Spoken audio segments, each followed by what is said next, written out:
அங்க ஒரு அம்மன் இருக்கலாம்ல, அது பொன்முடியுடைய துணைவியார் கூட ஒரு அம்மனா இருக்கலாம். கேட்டா நீங்களா ஒரு தாய் குலம் தானே. நீங்க எதுவும் கேட்டா நாங்களாம் பகுத்தறிவு பாசம்.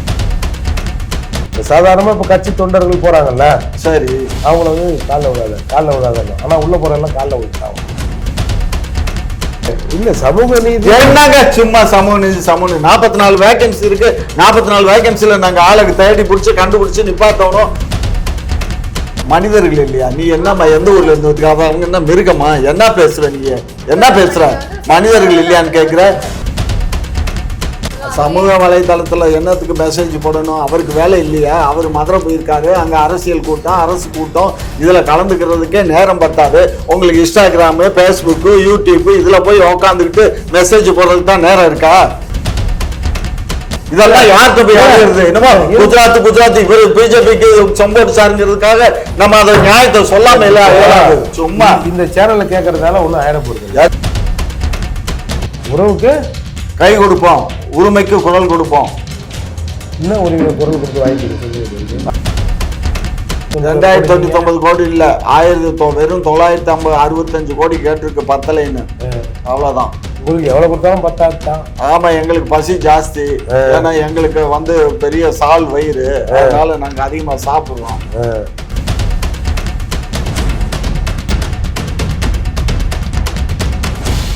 குக்கு செய்தி நேயர்களுக்கு வணக்கம்.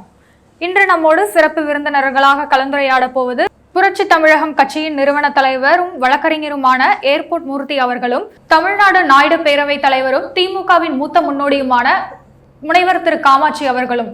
இருவருக்கும் வணக்கம். வணக்கம். அமைச்சரவையில் மாற்றம் தரப்பட்ட அரசியல் காரணங்களுக்கான ஏதோ சூழ்ச்சிகளும் எல்லாமே உள்ளடக்கியதா இருக்குன்னு சொல்றாங்க. அதை பத்தி நீங்க என்ன நினைக்கிறீங்க? சூழ்ச்சியா? ஆமா சார். என்ன சூழ்ச்சி? அதான் பொன்முடிக்கு ஏன் வந்து போஸ்டிங் மாத்தினீங்க? சரி, அதை பத்தி ஏன் வந்து திடீர்னு பொன்முடியை வந்து உயர்கல்வி அமைச்சர் பதவியிலேருந்து தூக்குனீங்கன்னு சொல்லி மக்கள் வந்து குற்றச்சாட்டு வச்சிருக்காங்க. பொன்முடிக்கு வந்து வயதாயிடுச்சு. ரெண்டாவது அவருக்கு வந்து இப்போ வந்து அவருக்கும் கவர்னருக்கும் சரியான உறவு முறை இல்லை. ரெண்டாவது, ஒரு பட்டியலின மக்களுக்கு ஒரு சரியான போர்த்துபோலியோ கொடுக்கணும்னு முதல்வர் நினைத்த காரணம் ஒன்று. இது போன்ற காரணங்களுக்காகத்தான் அந்த இலாக்காவை மாற்றி ஒரு முன்னாள் கொரோடாவாக இருந்த திரு செலியன் அவர்களுக்கு தரப்பட்டது. கொடுத்ததை கொடுத்தீங்க. இப்போ ஒரு உடையார் சமூகத்துக்கும் ஒரு பறையர் சமூகத்துக்கும் எப்படி ஒரு முட்டலை உண்டு பண்ணி விடுறா பாருங்களேன். ஒரு பட்டியல் சமூகத்துக்கு வந்து ஒரு பறையருக்கு ஒரு முக்கியத்துவமான பொறுப்பு தரன்றதுக்காக உடையார்கிட்ட வந்து அந்த பொறுப்பு புடிங்கிட்டாங்களா? நான் அப்படி சொல்லலையே. நீங்க என்ன சொன்னீங்க? இப்போ அங்க பாருங்க, அவருக்கும் கவர்னருக்கும் சரியான டேர்ம்ஸ் இல்லை. நம்பர் 1. நம்பர் 2, ஒரு பட்டியலின சகோதரருக்கு கொடுக்க வேணுங்கிற ஒரு தனியாக தாகத்தின் காரணமாக அவருக்கு அந்த லாக்கா தரப்பட்டது. இது முதலமைச்சருடைய தனிப்பட்ட வெறுப்பின் அடிப்படையில் தரக்கூடியது. அதுக்கு நீங்களும் நானும் எதுவும் சொல்ல இயலாது. அது உங்க கட்சியோட பொறுப்புங்க. ஆமா, ஆனா நீங்க பொது வெளியில சொல்ற போது பொதுவெளியில நான் என்ன சொல்லிட்டேன்? ஒரு எஸ்சிக்கு தரணுதுக்காக அவர்கிட்ட அப்படியெல்லாம் ஒண்ணும் இல்ல. அவர்கிட்ட இருந்த லாக்காவை இவருக்கு மாத்தி கொடுத்துருக்கு, அவ்வளவுதான். இப்ப ஒண்ணும் இல்ல. போன தடவை செந்தில் பாலாஜி என்ன லாக்கா வச்சிருந்தாரோ அதே லாக்கா இப்ப கொடுத்துருக்கு. அதே சமயத்துல இப்ப நாசருக்கு வந்து அதே லாக்கா கொடுக்கலையே. யோசிச்சு பாருங்க, நாசருக்கு இப்ப வந்து பால்வளத்துறையா கொடுத்துருக்கு, அவருக்கு வந்து சிறுபான்மை துறை அணி தானே. அமைச்சர்களுக்கு பொறுப்பு தருது உங்க இஷ்டப்பட்டது, அவ்வளவுதாங்க. இதுக்கு நீங்க கொண்டாந்து ஜாதியா கொண்டாந்து விடுறீங்க. நாங்க ஜாதியை கொண்டு வரல. ஒரு நல்ல, அதாவதுங்க, நீங்க ஒரு விஷயம் புரிஞ்சுக்கோங்க. இது நாள் வரை வந்து ஒரு பட்டியல் இனத்தை சேர்ந்தவருக்கு சரியான பொறுப்பு கொடுக்கல. கொடுத்தாக்க ஒரு சிறுபான்மை பிரிவு அது இது இந்த மாதிரி தான் தர்றீங்க. அர்ஜுனல் நலத்துறை, அந்த துறை, இந்த துறை. உயர்கல்வித்துறை அமைச்சரோட நல்ல பொறுப்பு தானே. அதுதான் இப்ப கொடுத்துருக்கோம். உயர்கல்வித்துறை நாங்க இப்ப கொடுத்துருக்கோம். நீங்க அதை கொடுத்ததுக்கு நீங்க நன்றி சொல்லணுமே தவிர, இன்னைக்கு திருமாவர்கள் நன்றி சொல்லியிருக்காரு, அந்த இனத்தை சேர்ந்த எல்லாரும் நன்றி சொல்லியிருக்காங்க. ஆனா உங்களுக்கு ஒரு அந்த பறையர் சமுதாயத்தை அதுக்காக ஒரு கட்சி வச்சு நடத்தக்கூடிய உங்களுக்கு கொஞ்சம் கூட ஈரம் தட்டல. நன்றி தாங்க சொல்றோம். சரி, நீங்க ஒரு உடையார் சமூக மக்களை பறையர் சமூக மக்கள் மீது ஒரு வெறுப்பை தூண்டுற மாதிரி அவருக்கு கொடுக்கறதுக்காக தான் இவர்கிட்ட இருந்து புடிங்கி அவருக்கு கொடுத்தோம். அப்படி எல்லாம் வெறுப்பெல்லாம் கிடையாது. அப்படி வெறுப்பு இருந்திருந்தாக்க அங்க நின்று இருந்தாரு எம்பிக்கு யார் நின்று இருந்தா? அவருக்கு எப்படி இரவு பகல் பாராது பணத்தையும் செலவு பண்ணி அவரை வெற்றி வாய்ப்பை பண்ணி கொடுத்தோம். அவர் என்ன கட்சி? குறிப்பிட்ட சமுதாய பதவியை வந்து ஒரு பிற்படுத்தப்பட்ட ஒருத்தர், அதாவது இந்த கோவை செழியனுக்கு கொடுத்துருக்கீங்க. இது வந்து நீங்க வந்து வாக்கு பிச்சை கேட்கிற மாதிரி இருக்கு அப்படின்னு சொல்லி குற்றம் சாட்டுறாங்க. வாக்கு பிச்சையா? யார்கிட்ட போய் வாக்கு கேட்டோம்? நீங்க வந்து போட்டீங்க. ஏமா யார்கிட்டமா போய் வாக்கு கேட்டோம்? சரி, அதுக்கு முன்னாடி அந்த எம்பி தொகுதியில் யாரோ ஒருத்தர் நின்னாரு. எந்த கட்சி? விடுதலை சிறுத்தைகள் கட்சி. அப்படியா? வெளியில ஒரு திமுகன்றாங்க. இதுக்கு நான் பதில் சொல்ல இயலாது. இல்ல, அவர் ஜெயிச்ச கேக்குற கேள்வி ஏமா விடுதலை சிறுத்தைகள் கட்சியினுடைய ஒரு முக்கியமான பொறுப்புல இருக்காரு, அடுத்த பதவியில இருக்காரு. இவருக்கு அடுத்த மாதிரி அவரை போய் இவர் அப்படி பேசினாருன்னா 2 MP, ஒன்னு வந்து தலைவர் இருக்காரு. போன தடவை என்ன கட்சியில நின்னாரு அவரு? போன தடவை திமுக சின்னத்தில் நின்றாரு, இந்த பக்கம் பானை சின்னத்தில் நின்றாரு. இல்ல, போன தடவை திமுக கட்சிக்காரா தான். ஆமா, இந்த தடவை அவர் ஜெயிச்ச உடனே யாருக்கிட்ட போய் ஆசீர்வாதம் வாங்கினாரு? அதுக்காக என்ன செய்ய முடியும்? உயர்கல்வி முன்னாள் உயர்கல்வி அமைச்சர்கிட்ட போய் வாங்கினாரு. அமைச்சர் காலையில் எவந்தாரு? 2 பேரும் தானுங்க நின்றாங்க. கணவன் மனைவி நிற்கும் போது ஆசீர்வாதம் வாங்கினாரு. இந்த வெங்கடேஷ் பெருமாள் கோயில் ஏங்க மீனாட்சிகிட்ட போய் ஆசீர்வாதம் வாங்குறது இல்லையா? ஆண்டாள் அம்மாட்ட போய் ஆசீர்வாதம் வாங்குறது. அது மாதிரி இது நினைச்சுக்க வேண்டியதான். மதுரை மீனாட்சி இப்ப விழுப்புரம் வந்துட்டாங்களா?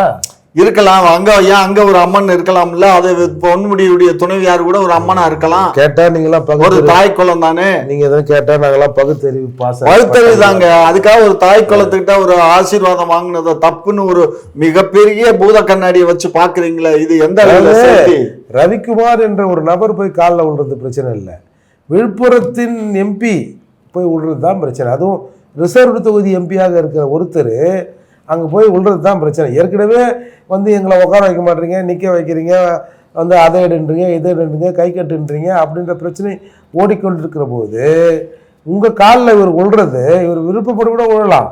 ஆனால் பொது வழியில் எப்படி பேசப்படும்? உங்கள் எம்பியாக இருந்தால் கூட என் காலில் தான் ஏன் வந்து கிடக்கணும் அப்படின்ற மாதிரிலாம் இது பேசப்படும்ன்ற. நாங்கள் அப்படி பண்ண மாட்டோம் சார். எங்களுக்கு அந்த கல்ச்சர் இல்லை சார். காலில் விழுகிற கல்ச்சர் எங்களுக்கு இல்லை. அப்புறம் எங்க கட்சிக்கு அந்த கல்ச்சர் இல்லை. ஏதோ 1 2 அறியாமை தெரியாமை யாவனா விழுந்திருக்கலாம். அதுக்காக இது வந்து திரு ரவிக்குமார் அவர்கள் கட்சியை சேர்ந்தவர், அவர் வேற கட்சியை சேர்ந்தவர். அவர் இது பண்ணிட்டாரு. முதல்வர் காலில் பல பேர் விழுறாங்க. அதுதான் எங்களுக்கு ஏற்புடையது அல்ல சார். ஏற்புடையது அல்ல. எங்க முதல்வர் காலிலேயோ உதயநிதி அவர்களுடைய காலிலேயோ விழுவது எங்களுக்கு ஏற்புடையதல்ல. அதை நாங்கள் ஏற்றுக்கொள்ளவில்லை. அதை ஊக்குவிக்கவும் நாங்க மாட்டோம். ஏன்னா நாங்க பகுத்தறிவுல நாங்க சரியா தான் பயணிக்கிறோம். தெரியுமா? என்ன தெரியுமா? ஜெயலலிதா அம்மையாரை பார்க்க போறோம்னு வச்சுங்களேன், அந்த அம்மா அந்த ரூம்ல உட்காந்துருப்பாங்க. இங்க இருக்கிற செக்யூரிட்டி போகும்போது சொல்லுவாரு, காலில் விடக்கூடாது, காலில் விடக்கூடாது, காலில் விடாதுன்னு சொல்லி தான் உள்ள விடுவாங்க செக்யூரிட்டியா. நான் அப்படி எல்லாம் பார்த்தது இல்லைங்க. நானும் பல முறை போய் உங்களை சொல்லியிருக்க மாட்டாங்க. நீங்க ஏன் போய் காலில் விட பாருங்க. இப்போ சாதாரணமாக இப்போ கட்சி தொண்டர்கள் போகிறாங்கல்ல, சரி, அவங்கள வந்து காலில் விடாதன்னு. ஆனால் உள்ளே போகிறதெல்லாம் காலில் விழுந்து தான் வரும். ஓஹோ, அது ட்ராமா? அது ட்ராமா இல்லை. நான் ஒரு தடவை கேட்டேன். அப்புறம் கேட்டால் இல்லைண்ணா, முன்னாடி போனவர் விழுந்துட்டாரு, அப்புறம் பின்னாடி போகிறவங்க விழலன்னா சிக்கலாயிடுமுண்ணே அப்படின்னு நாங்கள் விழுந்தோம்ண்ணே அப்படிலாம் சொல்கிறாங்களா? அந்த மாதிரி சொல்கிறீங்களான்னு பார்த்தா இல்லை, நான் அந்த மாதிரி சொல்லலை. நாங்கள் எப்பயுமே வந்து உங்கள் முதல்வர் காலில் விழுகிறாங்க. அப்புறம் என்னங்க பொடிசு ஒரு படத்துல இந்த நம்ம சத்யராஜ் போய் ஒரு மிருதங்கம் கத்துக்கிறதுக்கு போவாரு. அதுல வீட்டுல இருக்கிற பொண்டு பொடிசு காலெல்லாம் விழுவாரு. பாத்துறீங்களா? அது திரைப்படங்க. அது தாங்க இங்கே நடக்குது. நிஜ வாழ்க்கை தானே சார் திரைப்படமாவே எடுக்கிறாங்க. பாருங்க, சின்ன பிள்ளை சொல்லுது, நீங்க பெரிய மனுஷன், நீங்க அதை மறுக்கிறீங்க.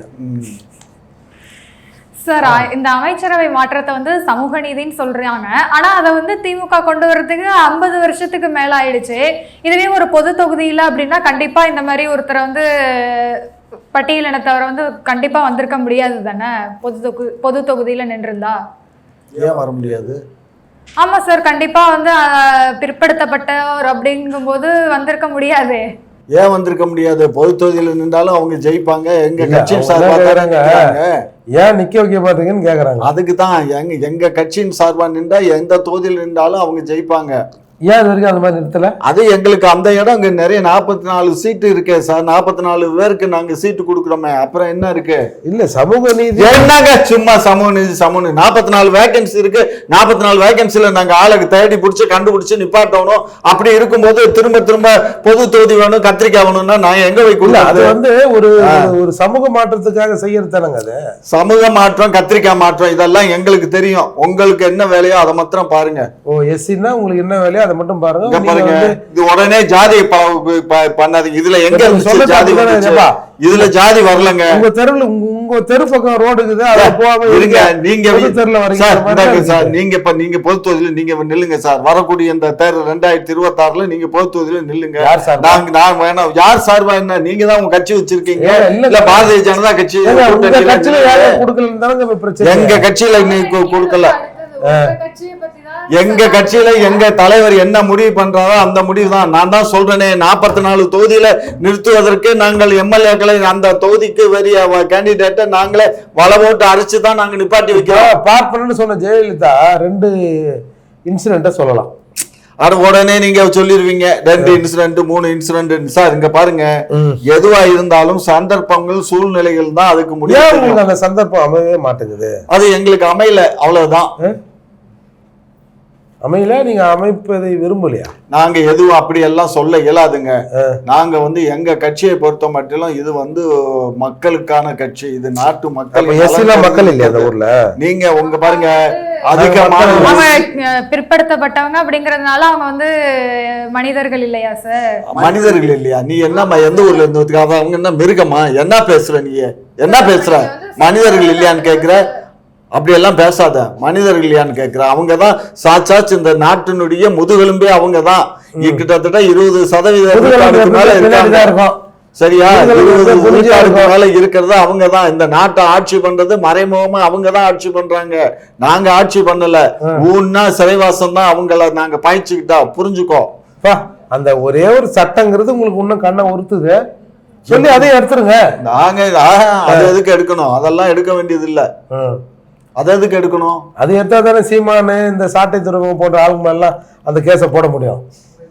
சார், உதயநிதி ஸ்டாலினின் அரசியல் பாதை அப்படின்னு சொல்லிட்டு இருந்துச்சு. சரின்ட்டு என்னன்னு போய் நான் அதை கிளிக் பண்ணி பார்த்தா ஒன்றும் இல்லை, வேலையை பார்த்துட்டு போங்க அப்படின்னு சொல்லிட்டு மீம்ஸ் போட்டிருக்காங்க உங்கள் இளைய தளபதி உதயநிதி ஸ்டாலின் பற்றி. என்ன சார் இது? பார்க்கும்போதே கஷ்டமாயிடுச்சு. உங்கள் துணை முதல்வர் போய் பார்த்தீங்க? இன்ஸ்டாகிராம். எதுக்கு இன்ஸ்டாகிராம் போறீங்க? செயல்பாடுகளை பார்க்கணும். அதை விட்டுவிட்டு சமூக வலைதளத்துல என்னத்துக்கு மெசேஜ் போடணும்? அவருக்கு வேலை இல்லையா? அவர் மதுரை போயிருக்காரு, அங்க அரசியல் கூட்டம், அரசு கூட்டம், இதுல கலந்துக்கிறதுக்கே நேரம் பத்தாது.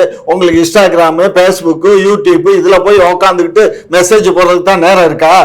ஆட்சிக்கு அங்க வைக்கக்கூடிய ஒரு துணை முதலமைச்சருக்கு எத்தனையோ வேலைப்பாடு இருக்கு. அதனால இந்த வேலையெல்லாம் முதல்வருக்கு ட்வீட் போடுறாருன்னா முதல்வர்கிட்ட கேட்டுட்டு அவருக்குன்னு ஒரு அணி இருக்கு, அந்த அணி பண்ணும். அதை புரிஞ்சுக்கோங்க. அவரு வேலை இல்லாம இருக்காரா? வேலை இல்லாம இருந்தாருன்னா எப்படி அது வரும்? இத வேலையில அதுவும் ஒரு வேலையா அவருக்கு அங்க இருக்கக்கூடிய ஐடி விங் பண்ணுது அந்த வேலையை. ஏன் நீங்க ரொம்ப குழம்புது? இல்லங்க, நான் ஒன்னும் குழம்புலங்க. எதை பார்த்தாலும் எப்ப பார்த்தாலும் திமுக ஆட்சியையும் திமுகவை பத்தியுமே கழுவி ஊத்தணும்னு கங்கணம் கட்டிக்கிட்டு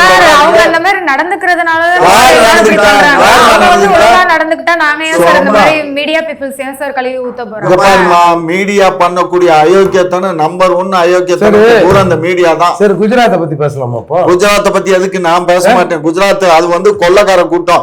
நல்லா தெரிஞ்சுக்கோங்க. குஜராத்ல வந்து இப்ப கிட்டத்தட்ட 15 இருந்து 20 ஆண்டு காலமா டோல்கேட்ல வந்து கார்களுக்கு கிடையாது, 4 வீலருக்கு டோல்கேட் கிடையாது. ஆனா இதே உலகம் பூரா, இந்தியா பூரா மற்ற இடங்கள்ல எல்லாம் இருக்கு. அப்ப அந்த மாநிலத்துல மாத்திரம் அந்த ஆளு அந்த பிரதமர் இருக்காரு, அங்க மாத்திரம் எப்படி சென்னையில இருக்கு? இதெல்லாம் யாருக்கு போய் ஆகிறது? என்னமோ குஜராத் இவரு பிஜேபிக்கு சம்போர்ட் சாருங்கிறதுக்காக நம்ம அதை நியாயத்தை சொல்லாம இல்ல. சும்மா இந்த சேனல்ல கேட்கறதால ஒண்ணும் ஆயிட போறது இல்லை. என்ன கேட்டா இது காதுக்கு போகும்ல, எப்படி பார்க்கத்தானே செய்வாங்க.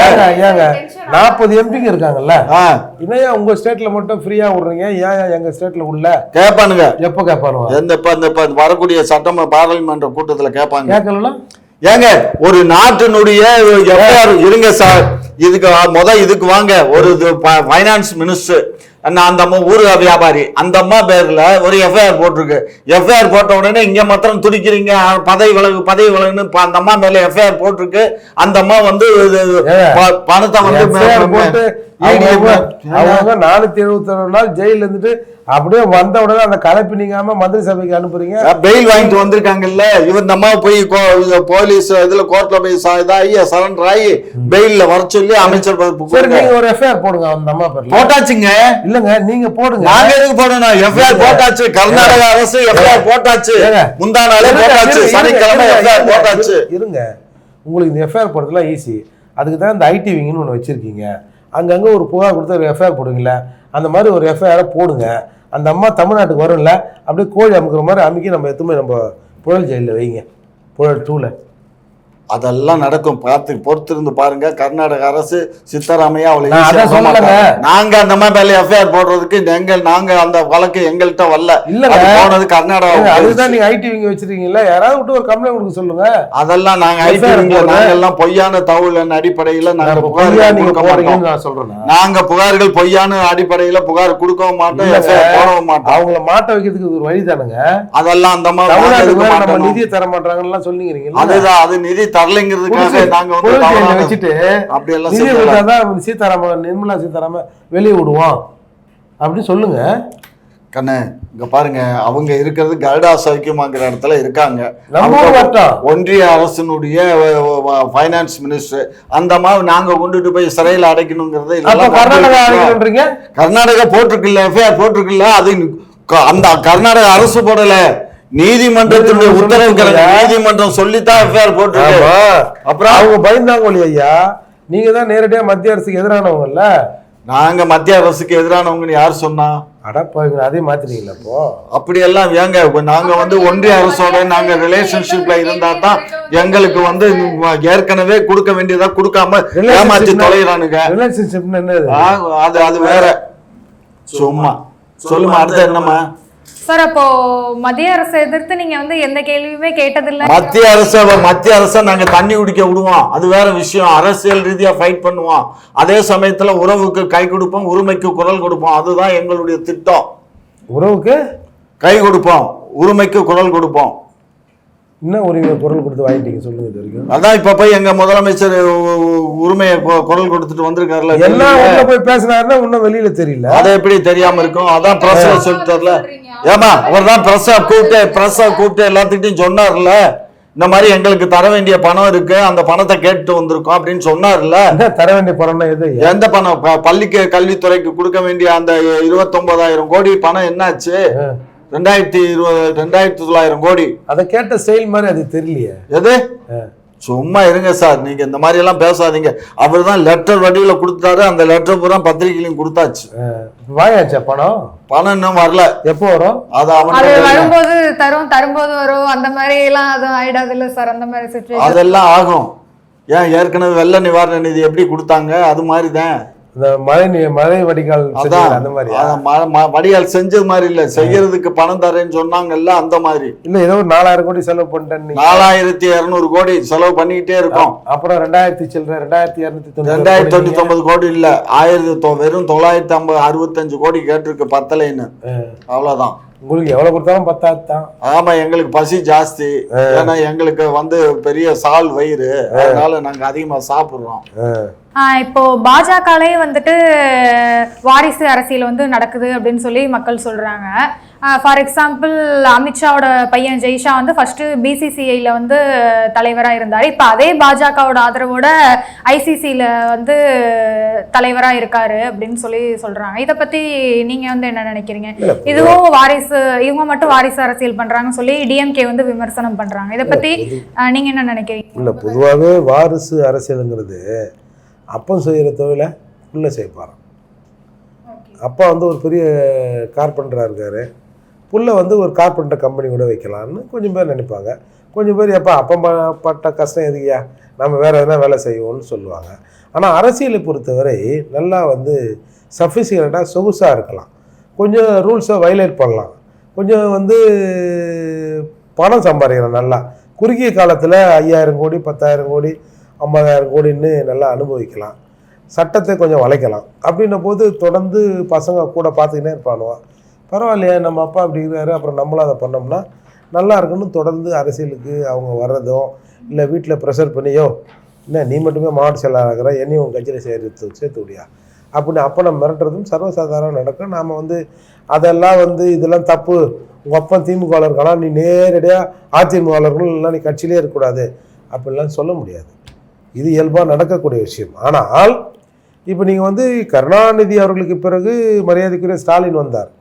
இது வாரிசுன்னு சொன்னாங்க. ஆனால் அது முழுமையாக அது சரியான வாதம் அல்ல. ஏன்னா கருணாநிதி அவர்களோடு கிட்டத்தட்ட ஒரு 30-40 வருடங்கள் அந்த அரசியலை ஸ்டாலின் அவர்கள் ஈடுபடனாலும் பார்த்திருப்பார். அப்போ அது அரசியல்னு சொல்ல முடியாது. ஆனால் இது ஸ்டாலின் அவர்களுக்கும் உதயநிதிக்குமான அந்த அரசியல் தொடர்புங்கிறது முழுக்க வாரிசு தான். ஒரு 3 வருஷத்தில் 4 வருஷத்தில் ஒன்றும் பெருசாக அவர் கற்றுருக்க முடியாது. அவரோட லைன் வேறு, சினிமா வேறு. அதால் ஒரு அப்பான்றதுக்காகவே அவர் பிள்ளை அரசியலுக்கு வராருன்றதுக்காகவே வாரிசை கட்டி எடுத்துன்னு வராருலாம் சொல்ல முடியாது. ஆனால் பல இடங்களில் அந்த மாதிரி நடக்குது. இப்போ நேரு அவரோட மகனை பற்றி யாருக்கு தெரியும்? பொன்முடி அவரோட மகனை பற்றி யாருக்கு தெரியும்? இப்போ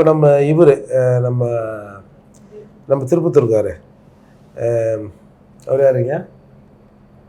அவருக்கு சொல்ல மாட்டாங்க, ஏன்னா அவருக்கு பதவி தரல, அதனால் அவருக்கு சொல்ல மாட்டாங்க. அவங்க மகன் இந்த மாதிரி சில திடீர்னு வந்துடுறாங்க. நம்ம உதயநிதி அவர்கள் போல திடீர்னு வராங்கல்ல, அதுதான் வாரிசியல் குற்றத்தில் வருமே தவிர ஒரு அப்போ இது அரசியல் நகரம் அதால் அவன் பிள்ளையும் அரசியலுக்கு வந்துட்டான்றது அப்படின்னு பார்த்தா அப்புறம் நேரு கிட்ட போனோம். நம்ம நேரு, இந்திரா காந்தி, ஜெய்சாவுக்கு அவர் அரசியல் வாரிசு இல்லைடா, நாங்கள் அப்படியெல்லாம் சொல்லலை. ஆனால் ஒட்டுமொத்த இந்தியாவினுடைய ஃபார்ம் ஆயில் ஏஜென்ட் அவர் தான். உலகத்தில் எங்கேருந்தெல்லாம் இந்தியாவுக்குள்ளே நுழையுதோ ஃபார்ம் ஆயில் கப்பலாக வருது, கப்பலாக வாங்கி அவர் உடனே கைமாத்துறாரு, அவருக்கு கமிஷன் போகுது. ஒரு நாளைக்கு ஒரு கப்பல் வந்தாலே 1 கோடி ரூபாய் நிற்கிதான். மாசத்துல எப்படி 50-60 கப்பல் வருது, குறைஞ்சபட்சம் 60 கோடி ஒரு நாளைக்கு கிடைக்குது. இதுக்கு மேல என்ன வேணும்? அது பூராமே இது கணக்குல வந்துருது. இந்த பணம் புரிஞ்சுக்கோ, இந்த பணம் எல்லாமே ஆமா கணக்கெல்லாம் வருது. இல்லைங்க, எத்தனை பேருக்கு இங்க தொழில் பண்ணிட்டு இருந்தது பூரா கட் பண்ணி தானே இப்ப இவருக்கு இது வந்திருக்கு. இந்த தொழில் எப்படி வந்துச்சு? வெளியில இருந்து இங்க கொள்முதல் பண்றதுக்கு யாருக்குமே அனுமதி கொடுக்கல, இப்ப இவங்களுக்கு மட்டும்தான் அனுமதி கொடுத்துருக்கு. இப்ப நீங்க என்னங்க சொல்ல வரீங்க? நாங்க ஒன்னும் சொல்லல, இவருக்கு அரசியல்ல காட்டிலும் அதிகமா வேற ஒரு இடத்துல சம்பாதிச்சுட்டு இருக்காருன்னு சொல்ல வர்றேன். இப்போ வைகோவின் புள்ள ஒருத்தான் ஒரு சிகரெட் கம்பெனியோட ஏஜென்சியா இருந்தாரு. அவர் கேட்டார், சிகரெட் கம்பெனி ஏஜென்சினாரு, இன்னைக்கு எம்பி ஆயிட்டாரு. அதை என்ன சொல்ல வரீங்க? அது நான் தப்புன்னு சொல்லுங்க, அவரும் தொழில் பண்ணிட்டு இருந்தாரு. அவரு வாரிசு லாபம் அதிகம். வைகோவுடைய புதல்வனுக்கு அந்த அவர் எம்பியா இப்ப திருச்சி எம்பி ஆனது அது வாரிசு அரசியல் தான். அதை நாங்க ஒன்னும் மறுக்கல. அது அவங்க கட்சி. நேரு, இந்திரா காந்தி, ராஜீவ் காந்தி, அப்புறம் ராகுல் காந்தி அதெல்லாம் வாரிசு தான். இந்த தேசத்தை காப்பாற்றுவதற்கு அந்த குடும்பத்தை விட வேற எவருக்கும் அந்த அருகதை கிடையாது. உங்க மோடிக்கோ அல்லது அமித்ஷாவுக்கோ வேற யாருக்கும் அந்த அருகதை கிடையாது. அவங்களுடைய குடும்பம் கிட்டத்தட்ட சிறையிலேயே பல நாள் வாழ்ந்த காலம் அது. எது அது சுதந்திரத்துக்காக இந்த தேசத்தின் பேசலாமா? பேசுவோம். நேரு இல்ல, நேருடைய அப்பாவை பத்தி பேசலாம். மோதிலால் நேரு அது எனக்கு தெரியும், ஹிஸ்டரியும் தெரியும்.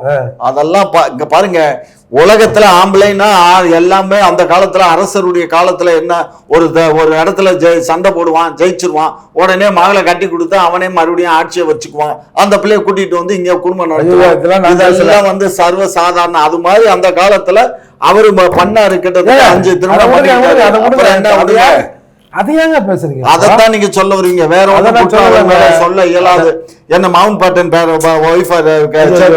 சொல்லுவீங்க, இந்த மாதிரி அசிங்கமா தான் பேசுவீங்க. இங்க பாருங்க, நீங்க என்ன சொல்ல வரீங்க எல்லாத்தையும் நீங்களே சொல்றீங்க. அதைத்தான் கேட்பீங்க, வேற என்ன கேட்பீங்க? அசிங்கத்தை தான் கேட்பீங்க. எங்களோட நேரத்தை செலவு செஞ்சதுக்கு ரொம்ப நன்றி.